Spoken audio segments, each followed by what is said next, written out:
When a new technology disrupts an old one, adoption usually happens in an S-shaped fashion, especially when it comes to networked technologies. The effect of a network is proportional to the square of the number of connected users of the system.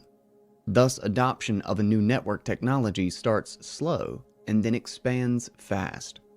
When everyone's connected, the adoption curve smooths out again. This happened to the radio, the telephone, the TV, the PC, the internet, Google, and Facebook, to name a few.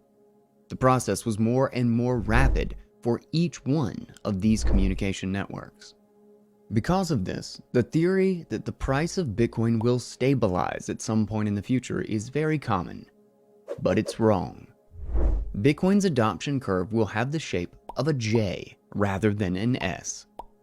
The fundamental reason is that money, and value in general, is a relative measurement. In other words, we can only measure the value of other things in relation to the most universal good in society, which by definition becomes its money. Bitcoin, the technology, may have an S-shaped adoption, but Bitcoin, the asset, will experience a very different journey. Hyperbitcoinization is the theoretical event in which Bitcoin, the asset, replaces all other money. When everyone stops using their local currencies and starts using Bitcoin instead. You will no longer measure Bitcoin in those other currencies, but those currencies in Bitcoin.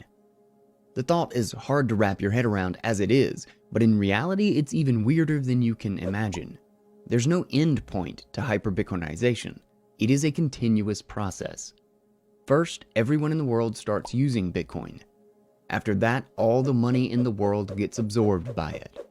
With this, the value of everything else. Once the whole world is on a sound money standard, the world economy will become vastly more efficient and less wasteful at an ever-increasing rate. All the value derived from this increased efficiency represented by Bitcoin. At the same time, Bitcoin's supply rate gets cut in half every 4 years. Nothing can stop this. This means that Bitcoin's price volatility will increase, not decrease.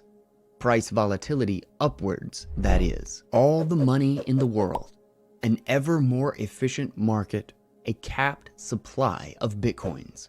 In other words, infinite progress. In theory, the purchasing power of Bitcoin can only go up at an ever-increasing rate forever. It is beyond mind-blowing. It's said that humanity's inability to understand exponentials is our biggest flaw. Bitcoin will prove this. It will sound impossible until it happens. It is already weird, but we haven't seen anything compared to what's about to happen. The old institutions will become obsolete. Empires will fall. The dollar will fall. The earlier you become a sovereign individual, the more you'll enjoy the ride. Fasten your seatbelt. The engines are lit. This rocket will take us to the stars. It's only a matter of time. Only 2 things are absolutely scarce in your life: time and Bitcoin. Act accordingly.